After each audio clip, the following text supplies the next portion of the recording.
तो students now मैं आपको दो साइंटिस्ट के बारे में बताने जा रहा हूँ, एक सिगमंड फ्रॉइड और एक डॉक्टर एरिक इरेक्शन के बारे में। ये दोनों जो साइंटिस्ट थे, इन लोगों ने काफ़ी रिसर्च करी ह्यूमन बिहेवियर के ऊपर, ह्यूमन डेवलपमेंटल प्रोसेस के ऊपर। तो सबसे पहला अगर हम बात करें सिगमंड फ्रॉइड की, तो उन्होंने एक स्टेज बताई थी, ओरल स्टेज। सबसे पहले स्टेज उन्होंने बताई ह्यूमन डेवलपमेंटल प्रोसेस में कि ओरल स्टेज, सबसे पहली स्टेज आती है ओरल स्टेज। और आप सब जानते हैं, आप सब ने रिलेशन ये देखा है कि कोई बेबी जब बॉर्न होता है तो जो इनिशियल स्टेज है उसके अंदर डेवलपमेंट होता है, वो ओरल स्टेज है। जैसे मेरा एक क्वेश्चन है आपसे कि आप खुद बताइए कि बेबी इनिशियल स्टेज में अपना न्यूट्रिशन, अपना ब्रेस्ट फीडिंग जो मदर से फर्स्ट 6 मंथ जो है कंपलसरी है कि वो ब्रेस्ट फीडिंग उसे करनी है। तो अगर उसे कोई सेंसेशन चाहिए, बच्चे को इनिशियली जो उसको स्टिमुलस मिलता है, प्लेजर मिलता है, वो किससे मिलता है? माउथ से। आपका आंसर होगा माउथ से, क्योंकि इनिशियली उसने क्या सीखा है? बस बार बार उसको जब भी भूख लगती है तो वो उसको मदर उसकी ब्रेस्ट फीड कराती है और मिल्क फीडिंग कॉन्टीन्यूसली वो कर रहा है, तो उसको प्लेजर मिल रहा है। उसके सारे सेंसेस, अभी जो सबसे इंपॉर्टेंट सेंस ऑर्गन जो काम कर रहा है, उसके यहाँ पे जो रिसेप्टर्स हैं, ओरल एरिया के रिसेप्टर्स हैं, वो उसको प्लेजर दे रहे हैं, क्योंकि उसी से उसने सीखा है न्यूट्रिशन और ये सारा कुछ लेना। तो इनिशियली बच्चा चाहे जितना भी स्ट्रेस में हो, रो रहा हो, जैसे ही मदर उसे मिल्क फीड कराती है, ब्रेस्ट फीड कराती है, उसका सारा स्ट्रेस गायब हो जाता है और वो ब्रेस्ट फीडिंग में इन्वॉल्व हो जाता है और सारे उसके स्ट्रेस सब कुछ दूर हो जाता है। तो ओरल स्टेज है, oral stimulation gives pleasure to the baby, है ना, इनिशियली। और कुछ लोग इस स्टेज से बाहर ही नहीं आ पाते, कई बार मींस या माइंड उसको रिवाइंड करता है, ये स्टेजेस, ये इन्फॉर्मेशन पड़ी हुई है, आप भूल गए कि कितनी बार आपने ब्रेस्ट फीडिंग करी थी, कितनी बार आपने, ब्रेन अभी भूल चुका है, लेकिन आपके सबकॉन्शियस माइंड में ये सारी इन्फॉर्मेशन है। तो इवन अगर आज भी हम स्ट्रेस की बात करें कि कोई स्ट्रेस में होता है, तो समटाइम्स क्या होता है, कुछ लोगों को आपने देखा होगा, they put more and more food, है ना। आज भी हम अपने ये जो, जब हमारा रिवाइंड करता है ब्रेन कि कैसा था, कि स्ट्रेस कैसे दूर होता है, तो एक ही तरीका समझ में आता है कि more and more, eating more and more, है ना। तो हम कई बार ज़्यादा, जब ये बात तो वेल नोन फैक्ट है कि जब स्ट्रेस में होते हैं तो हम ज़्यादा खाना खाते हैं, क्योंकि इसके थ्रू प्लेजर हमें मिल रहा होता है, कुछ टेंशन दूर हो रही होती है, कुछ स्ट्रेस दूर हो रहा होता है। सेकेंड एग्जाम्पल आप देख सकते हैं, बहुत से लोगों से पूछा कि भाई, ये रिसर्चेज हुई कि कुछ लोग सिगरेट स्मोक करते हैं, तो ऐसा क्या है कि वो सिगरेट के थ्रू, अब आप कह सकते हैं कि निकोटिन है और वो निकोटिन उनके ब्लड में जाएगा और उन्हें रिलैक्स करेगा। सेम अमाउंट अगर उनसे बोलिए कि कुछ निकोटिन पैचेस आते हैं बॉडी में, आप सेम अमाउंट ऑफ निकोटिन हम दे देंगे ब्लड में, बट आप इसे सिगरेट स्मोक मत करिए, कहेंगे नहीं नहीं नहीं, इससे स्ट्रेस दूर नहीं होगा। They need something to put into their mouth, क्योंकि यहाँ से उसे क्या करना है, यहाँ से सेंसेस, उसे ओरल स्टिमुलस मिल रहा है, क्योंकि ये बॉडी में अभी भी रिकॉल है, ये मेमोरी पड़ी हुई है कहीं ना कहीं, है ना। अनदर एग्जाम्पल आप ले सकते हैं, खुद का एग्जाम्पल ले लीजिए कि जब भी आप स्ट्रेस में होते हैं, पढ़ाई कर रहे हैं, कल आपका एग्ज़ाम है, रिवीजन कर रहे हैं, तो sometimes you put that pencil, that pain into mouth stress में। तो ये क्या है, क्या वो उससे कोई न्यूट्रिशन मिल रहा है? क्वेश्चन 2 ज़्यादा जल्दी से याद हो जा रहे हैं? ऐसा कुछ नहीं हो रहा है। फिर भी आप उस स्टेज को बार बार उस स्टेज में जा रहे हैं, क्योंकि वो कहीं ना कहीं हमारे सबकॉन्शियसली हमारे ब्रेन में पड़ी हुई है वो memories. Another example you can take that sometimes many of you in stress, तो आप लोग क्या करते हैं? च्युइंग गम, मान लीजिए आपको पसंद नहीं है, मैं पेंसिल नहीं रखता, मैं पेंसिल या पेन नहीं रखता तो, या रखती, तो ये आप कुछ लोग क्या, च्युइंग गम, मैं ऐसे ही फनी वे में बता रहा हूँ। च्युइंग गम मीन्स क्या, च्युइंग कर रहे हैं माउथ के through, release your gum, to release your gum, है ना, च्युइंग गम। तो बेसिकली स्ट्रेस को रिमूव करने के लिए हम वापस से कहाँ जा रहे हैं, दैट इन ओरल स्टेज में। और ओरल स्टेज की इन्फॉर्मेशन, बचपन की इन्फॉर्मेशन हमारे ब्रेन में अभी भी है, सबकॉन्शियस माइंड में है, कि बचपन में जब भी स्ट्रेस हुआ था तो हमने क्या किया था, एक ही तरह सुनाओ। जैसे सिगमंड फ्रॉइड जब साहब बात कर रहे थे, तो ये बेसिकली इनका सारा का सारा जो डेवलपमेंटल प्रोसेस थी वो डिपेंड थी साइको सेक्सुअल एक्टिविटीज़ के ऊपर। जो भी रिसर्चेस थी उनकी। और जहाँ डॉक्टर एरिक इरिक्सन से बात कर रहे थे, ये कह रहे थे कि जो ह्यूमन का, जो बेबी का जो डेवलपमेंट है वो सिर्फ साइकोसेक्सुअल एक्टिविटीज़ पे ही डिपेंड नहीं करता, it is also dependent on the psycho social development, means social involvement, social interactions भी ज़रूरी है वहाँ पे। तो उन्होंने माइंड के दो फोर्सेस बताए, इरिक्सन साहब ने दो फोर्सेस बताए कि एक पॉजिटिव फोर्स है माइंड का, एक नेगेटिव फोर्स है। जैसे अगर मैं इसको आसान भाषा में बताऊं तो यहाँ पे आप कह सकते हैं कि बेबी को इनिशियल स्टेज में ये डिसाइड करना है कि whether this world is trustworthy और नॉट, मतलब वो भरोसा कर सकता है इस दुनिया पे या नहीं कर सकता है, और उसको ये फर्स्ट शुरुआत में ही डिसाइड करना है। तो फॉर एग्ज़ाम्पल बेबी जो है वो छोटे से दिमाग में उसके ये सब चल रहा होता है, ये होता है, ये सब रिसर्चेज हुई हैं। तो यहाँ पे एक पॉइंट है कि भाई बेबी को डिसाइड करना है इधर देयर इज़ ट्रस्ट, और इसका अपोजिट दूसरा पार्ट है मिसट्रस्ट, ट्रस्ट है या ट्रस्ट नहीं। तो आप ऐसे समझ सकते हैं कि बेबी को नहीं पता एक्चुअल में कि बेबी डिपेंडेंट है, और ये इसको आप ऐसे समझिए कि if I am dependent on someone else, किसी और पे मैं डिपेंडेंट हूँ, so then I have to trust to that person, मुझे उस पर ट्रस्ट करना ही पड़ेगा। क्योंकि एज अ बेबी सोचिए कि मैं रूम का टेम्परेचर मेंटेन नहीं कर सकता, मैं अपने डायपर खुद नहीं बदल सकता, है ना, छोटा बच्चा खुद न्यूट्रिशन नहीं ले सकता। तो ऐसे केस में जब वो डिपेंडेंट है, एज अ डिपेंडेंट पर्सन, उसको किसी पे ट्रस्ट करना ही पड़ेगा, है ना। Is it clear? तो आपको पता है as a primary, for example मैं अपने आप को एज ए बेबी अज्यूम कर रहा हूँ, तो जैसे मैं देखूँगा ना कि मुझे जब भी भूख लगती है, मदर मुझे तुरंत मिल्क फील करा रही हैं, जैसे ही मैं वेट हो रहा हूँ तो वो मुझे डायपर चेंज कर रही हैं, जैसे मुझे सेफ़ फील हो रहा है ना, तो मैं सोचूंगा हाँ, my primary care taker means my mother और whoever is my primary care taker is good enough to trust, इस पे हम ट्रस्ट कर सकते हैं। यही आएगा ना ब्रेन में। तो ये जो है रिपीटेडली जब ये थॉट्स चलते रहते हैं तो कौन सा फोर्स डेवलप हो रहा है यहाँ पे? Trust is developing. तो एक इधर ये केस तो ट्रस्ट का हो गया। अगर ऐसा भी हो सकता है कि फॉर एग्जांपल आप बहुत देर तक रोते रहते हैं और मदर नहीं आ रही हैं, मदर आपको अटेंड नहीं कर रही हैं, है ना, प्राइमरी केयर टेकर आपके पास जल्दी नहीं पहुंच पा रहा है, नहीं आप घंटों पड़े हुए हैं, आपको भूख लगी हुई है, आप रो रहे हैं, आपके फर्स्ट सिग्नल पे तुरंत नहीं आपको रिस्पॉन्स मिल रहा है, तो ऐसे में आपका जो दूसरा माइंड का एक पार्ट कहेगा कि नहीं, मिसट्रस्ट मीन्स ना कि ये वर्ल्ड इज़ नॉट ट्रस्टवर्दी।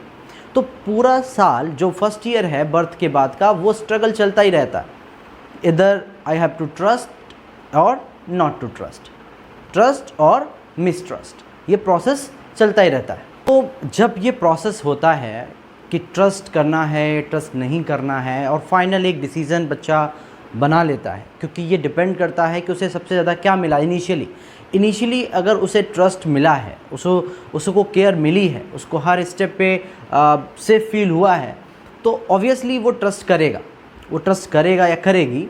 तो इसका मतलब है कि जब अब आपको ये इन्फॉर्मेशन मिल गई आपकी इनिशियल स्टेज में, बर्थ के समय, लेकिन आपको लग रहा है कि आप वो इन्फॉर्मेशन भूल चुके हैं, लेकिन आप अभी भी उस इन्फॉर्मेशन को कैरी कर रहे हैं, क्योंकि मैंने आपको बताया है कि बच्चा शुरुआत में किसे रिप्रेजेंट कर रहा है। फॉर अ बेबी हिज और her mother is the world, whole world, पूरा वर्ल्ड तो वही है उसके लिए।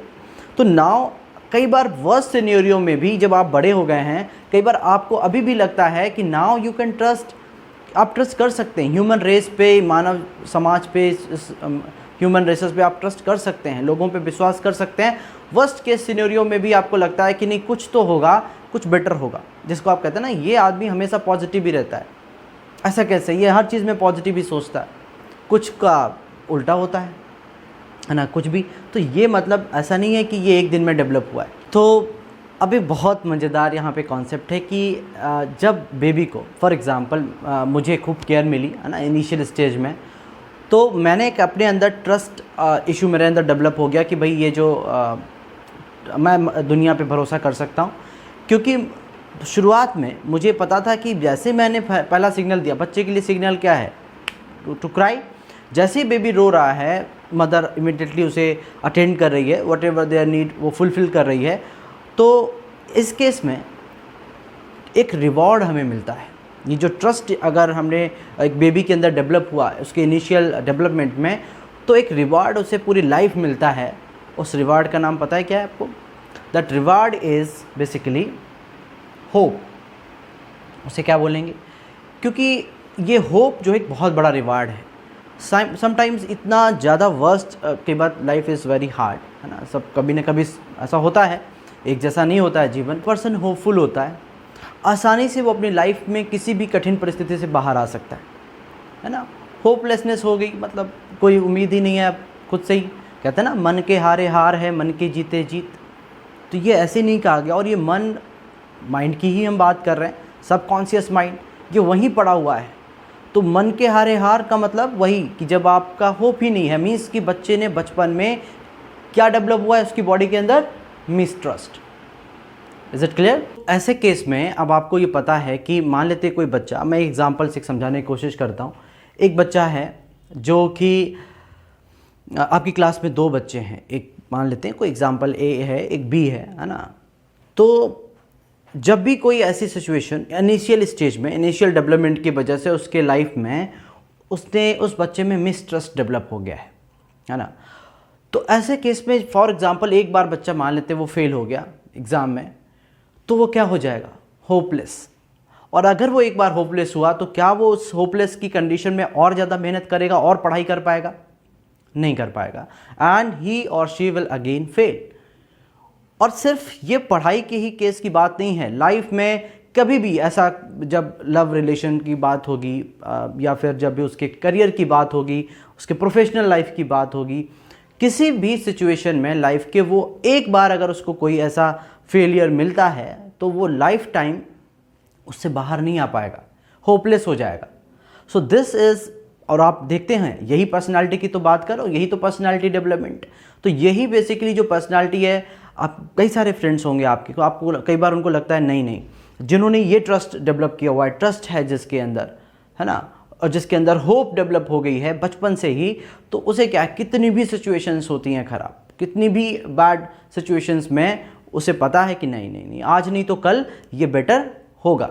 बिल्कुल, चाहे वो करियर हो, चाहे वो एजुकेशन हो, किसी भी, चाहे वो रिलेशनशिप्स हों, सब में वो बेटर होगा, आज नहीं तो कल होगा, और उसे अच्छा करने की कोशिश करेगा, उसके लिए एफर्ट करेगा वो। तो हम क्या कह सकते हैं कि जैसे मदर ने आपकी बर्थ के 1 साल तक जैसे आपका पालन पोषण हुआ है, मीन्स जैसे आपकी टेक केयर हुई है, जैसे आज आप अपनी पर्सनालिटी के थ्रू रिफ्लेक्ट कर रहे हैं, है ना, उसी को रिफ्लेक्ट कर रहे हैं। इसलिए कहते हैं कि मदर जो पेरेंट्स हैं, मदर फादर जो हैं, वो आपके फर्स्ट टीचर होते हैं। पहली बार चीज़ें हम वहीं से इस ट्रस्ट का, इस होप का, मैं क्योंकि इस टॉपिक पे थोड़ा टाइम ले रहा हूँ क्योंकि ये बहुत इंपॉर्टेंट है लाइफ के लिए। और इवन आप जब बड़े होंगे, आप भी जब पेरेंट्स होंगे, तो ये आपको बहुत काम आने वाला है कि एक पेरेंट का एज अ मदर, अगर प्राइमरी टेक केयर की बात करें तो मदर ही है जो बच्चे का ख्याल रखती है फर्स्ट ईयर में बहुत ज़्यादा। कितना रोल होता है उसका एक ह्यूमन बीइंग को शेप देने में। मैं एक एग्जांपल आपको बताता हूँ। I don't know much about the history, but एक छोटा सा एग्जांपल है उससे। फ्रांस रिवॉल्यूशन के बारे में आपको पता है।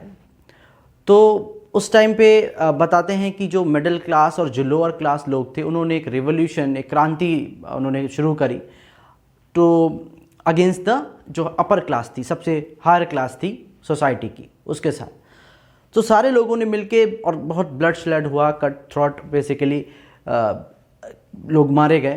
तो लगभग सारी के सारी जितने भी लोग थे जो अपर क्लास के लोग थे, उनको लोगों ने मारा, जो वहाँ के लोअर और मिडिल क्लास के लोग थे। तो ऐसे केस में एक ट्रू स्टोरी बताई जा रही है कि एक थी कि उसमें एक पर्सन था, बहुत अच्छा बिजनेसमैन, बड़ा बिजनेसमैन। तो ज़्यादातर उसके कलीग्स, उसके साथी, उसके फ्रेंड्स को लोगों ने मार दिया। इवन उसके चिल्ड्रन, उसकी वाइफ, उसके पेरेंट्स, सबको मार दिया, सब काट दिए गए। नाउ स्टिल कैसे भी करके वो वहाँ से भाग जाता है, लेकिन कुछ दिनों के बाद वो कहीं पकड़ा जाता है और उसको भी लोग मार देते हैं। लेकिन मरने के बाद उसकी पॉकेट से एक लेटर मिलता है जिसमें वो लिखता है कि मुझे बहुत अच्छा लग रहा है कि ये जो क्रांति हुई है, जो लोग मिडिल क्लास और लोअर क्लास के लोग थे जो बहुत नाराज़ थे अपर क्लास से, अब उनके अंदर ये जो गुस्सा है, जो हेट है, वो कम हो जाएगी इस सब क्रांति को जब पूरी हो जाएगी उसके बाद।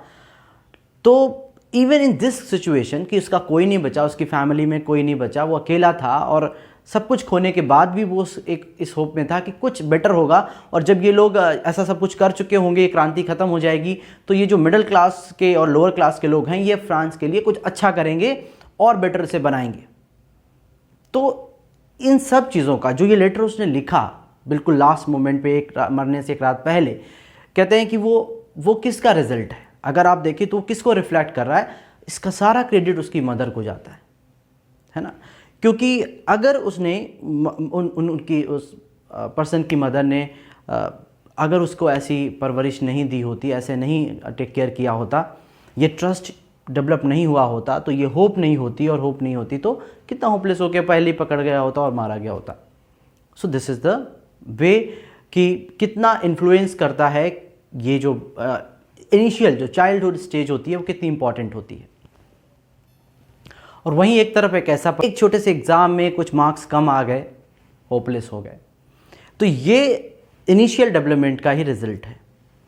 तो इसका मतलब जो पर्सन इस ट्रस्ट के साथ, होप के साथ डेवलपमेंट हुआ है, जो स्ट्रॉन्गेस्ट पर्सनालिटीज़ आप देखते हैं दुनिया भर में, चाहे वो लीडर्स की हों, चाहे वो एक्ट्रेसेस की हों, जो भी आपके रोल मॉडल्स हैं आप देखते हैं, वो सब की पर्सनालिटीज़ क्यों? क्योंकि थोड़ा बहुत, ऐसा नहीं कि बिल्कुल मिसट्रस्ट उनकी लाइफ में नहीं था, हो सकता है, बट कोटा ऑफ ट्रस्ट, जो ट्रस्ट है ना, ट्रस्ट का जो अमाउंट था, होप का जो अमाउंट है, वो बहुत ज़्यादा है कंपेयर टू दिस मिसट्रस्ट या होपलेसनेस।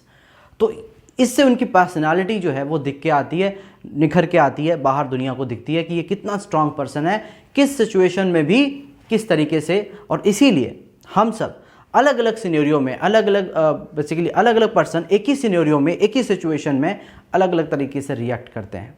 तो ये मैं नहीं कह रहा कि पूरी लाइफ का फाउंडेशन सिर्फ एक पर्सनालिटी का यही एक एस्पेक्ट है। This is the one and first, पहला एस्पेक्ट और इम्पॉर्टेंट एस्पेक्ट लाइफ के, किसी भी ह्यूमन की पर्सनालिटी के डेवलपमेंट में अगर कोई है तो this is the very first fundamental thing in development of personality.